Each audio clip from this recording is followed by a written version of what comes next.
Hello students, good afternoon and welcome my science period.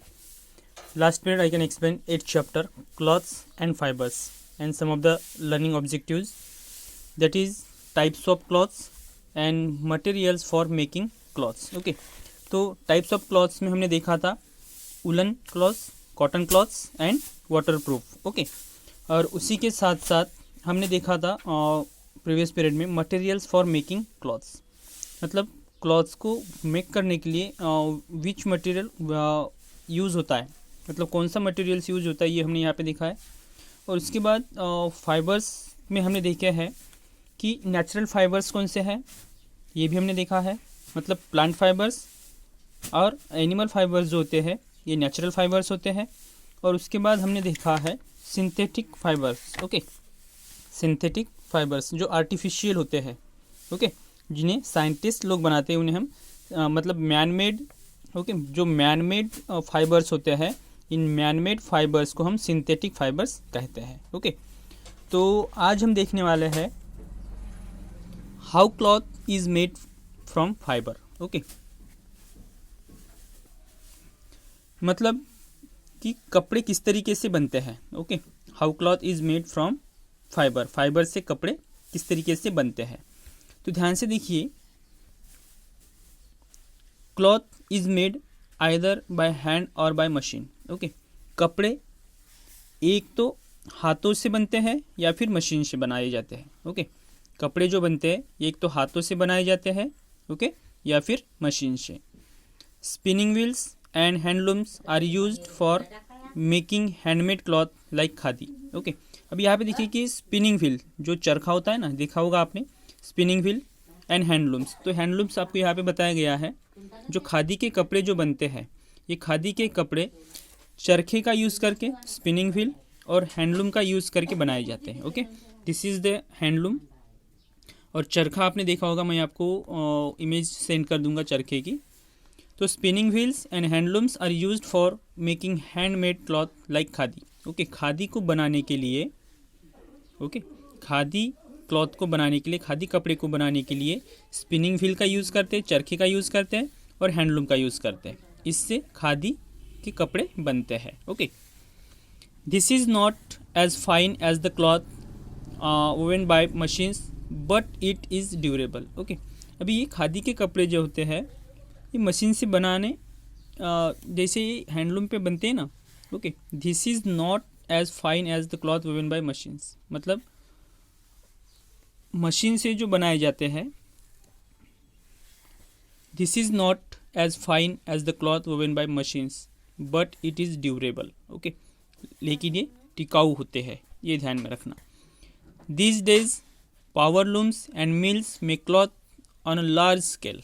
Okay, अभी यहाँ पे देखिए कि ये जो खादी के कपड़े जो बनाए जाते हैं, अभी ये पावर लूम्स एंड मिल्स जो होते हैं, कपड़े के मिल्स जो होते हैं, यहाँ पे ये लार्ज स्केल पे बनाए जाते हैं. ओके, लेकिन पुराने ज़माने की बात करें तो वो हैंडलूम में ही बनाए जाते थे, खादी के कपड़े हैंडलूम में ही बनाए जाते थे.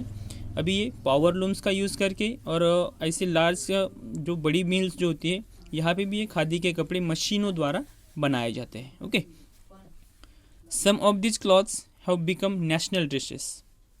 अभी यहाँ पे देखिए कि some of this clothes have become national dresses, कुछ जो ड्रेसेस होते हैं वो नेशनल ड्रेसेस बन जाते हैं. Okay, the national dress of an Indian women. Okay, Indian women का अगर हम नेशनल ड्रेस देखें तो वो है साड़ी. ओके, ये जो साड़ी होती है ये हमारे नेशनल इंडियन वुमेन का नेशनल ड्रेस है, sari. And that of Japanese women is the kimono. Okay, तो जापानीज़ वुमेन का नेशनल ड्रेस होता है किमोनो. ओके, ये ध्यान में रखना, जापानीज वुमेन का जो नेशनल ड्रेस है वो है, उसे कहते हैं किमोनो. और इंडियन वुमेन का अगर नेशनल ड्रेस अगर देखें तो वो है साड़ी. ओके, तो ये आपको ध्यान में रखना है कि क्लॉथ किस तरीके से बनते हैं, मतलब कपड़े किस तरीके से बनते हैं, फाइबर से कपड़े किस तरीके से बनाए जाते हैं. खादी के कपड़े बनाने के लिए स्पिनिंग व्हील और हैंडलूम का यूज़ किया जाता है. ओके, उसी के साथ साथ पावर लूम्स और ऐसे अनेक जो मिल्स है वहाँ पे लार्ज स्केल में इस तरीके से कपड़े बनाए जाते हैं. ओके, उसके बाद हम देखने वाले द क्लॉथ्स वी वियर.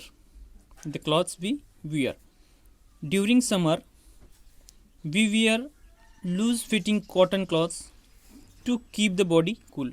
अभी देखो कि समर में धूप ज़्यादा होती है, तो धूप से बचने के लिए हम जो कपड़े पहनते हैं, कॉटन के जो कपड़े पहनते हैं वो लूज़ होते हैं, ज़्यादा फिट नहीं होते हैं, टाइट नहीं होते, ध्यान में रखना।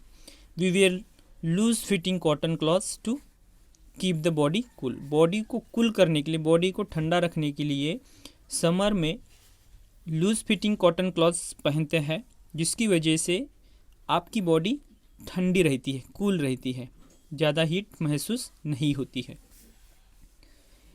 Cotton clothes are light and allow the body heat to escape. Okay, ये जो कॉटन के क्लास होते हैं, जो खादी कपड़े जो होते हैं, सूती कपड़े जिनको हम कहते हैं, okay, so cotton clothes are light and allow the body heat to escape.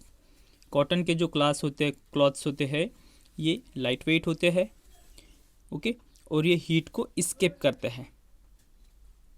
मतलब जो गर्मी होती है, गर्मी को सोखने का काम, मतलब आपकी बॉडी को कूल करने का काम, बॉडी हीट को कम करने का काम ये कॉटन क्लॉथ्स करते हैं।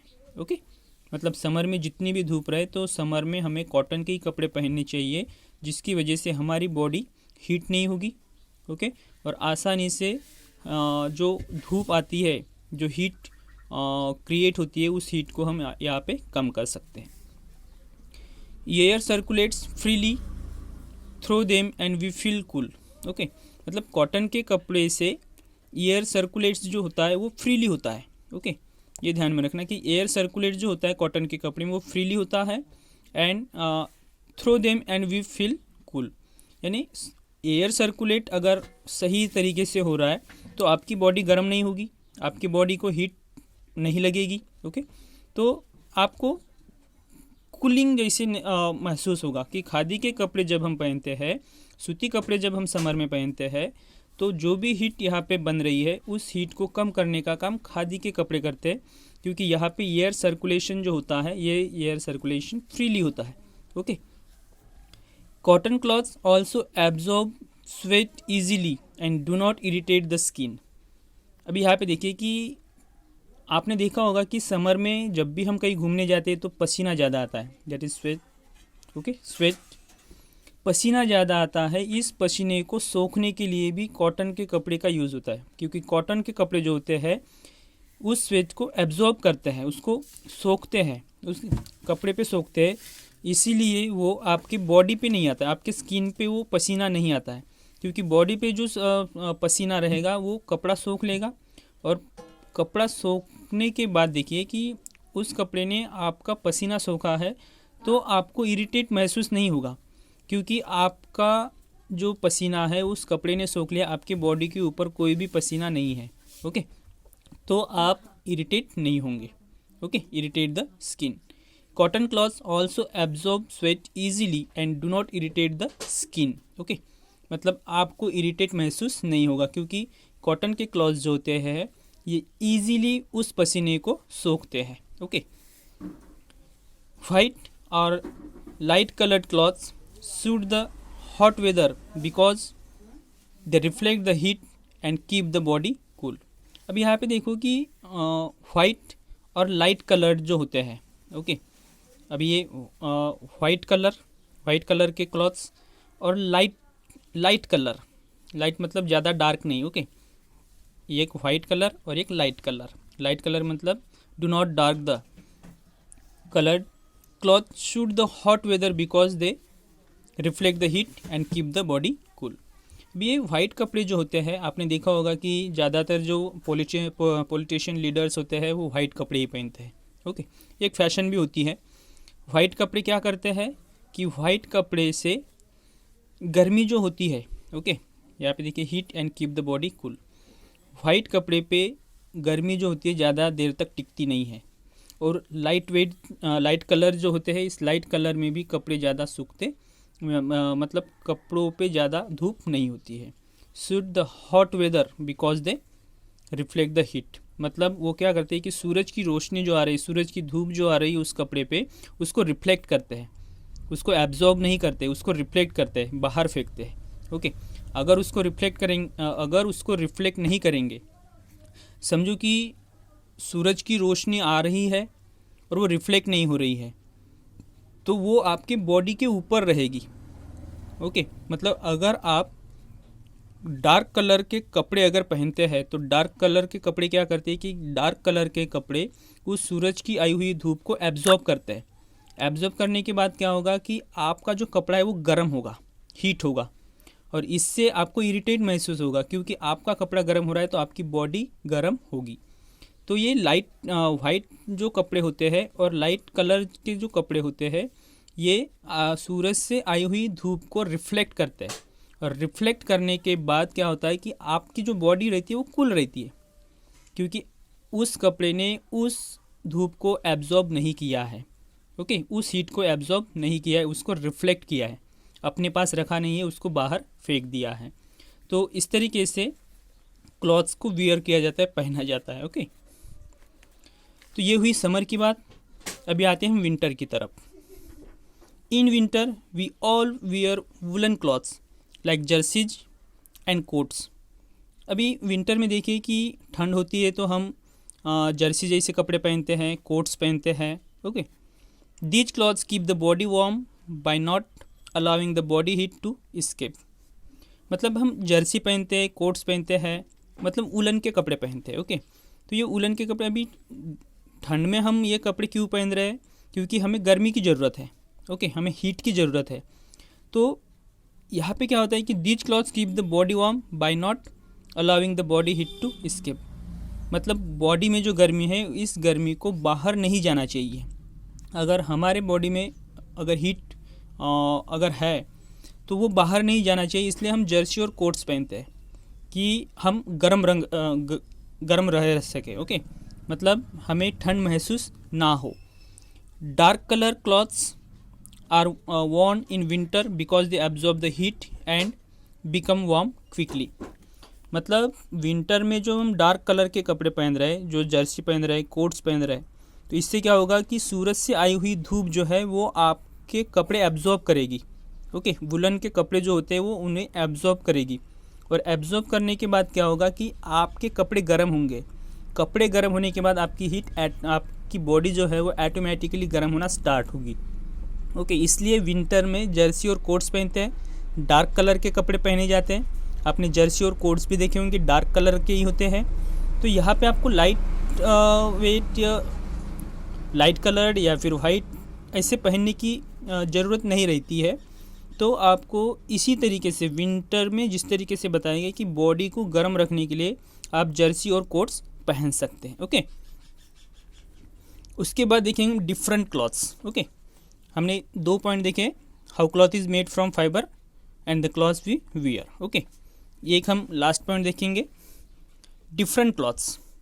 अभी आपको पता ही होगा कि इंडिया में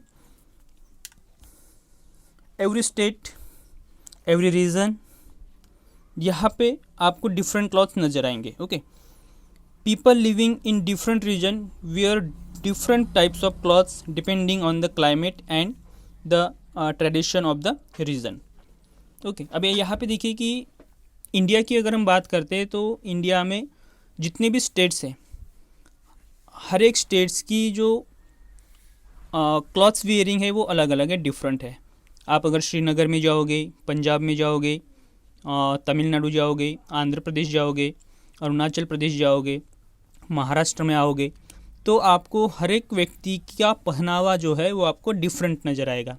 ओके, मतलब people living in different region, वो जिस रीजन में रहते हैं उस हिसाब से उसका क्लाइमेट क्या है, depending on the climate. Okay, उसका क्लाइमेट किस तरीके से है, उनका ट्रेडिशन क्या है, तो इस हिसाब से वो कपड़े पहनते हैं।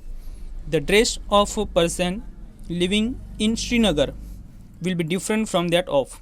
अभी यहाँ पे देखिए कि ये श्रीनगर के पीपल्स है, इनका पहनावा देखिए ये अलग है। ओके, और दूसरी बात आप यहाँ पे देख सकते हैं। Okay, a person living in Chennai, people living in different countries wear different types of clothes, आप यहाँ पे देख सकते हो, ये चेन्नई के हैं। ओके, ये चेन्नई का पहनावा है। पंजाब में अगर जाओगे तो आपको पंजाब का पहनावा जो है वो आपको अलग नज़र आएगा। तो इस तरीके से डिफरेंट रीजन में रहने वाले लोग डिफरेंट तरीके से कपड़े पहनते हैं, वो किसके ऊपर डिपेंड करता है कि उसका क्लाइमेट किस तरीके से है, उनका ट्रेडिशन क्या है, इसके ऊपर वो डिपेंड करता है। The kind of clothes they wear depends on the type of weather in the region where they live. Okay, मतलब वो जिस रीजन में रहते हैं उनका उसका वेदर किस तरीके से है। Okay, depends of type of weather in the region, उसका वेदर किस तरीके से है, इस हिसाब से उनके कपड़े डिसाइड होते हैं। ओके, तो आशा करता हूँ आप लोगों को अभी जो मैंने समझाया है, एक्सप्लेन किया है, वो समझ में आया होगा। ओके, तो आज हम रुकेंगे यहीं पे। Goodbye, take care, see you tomorrow.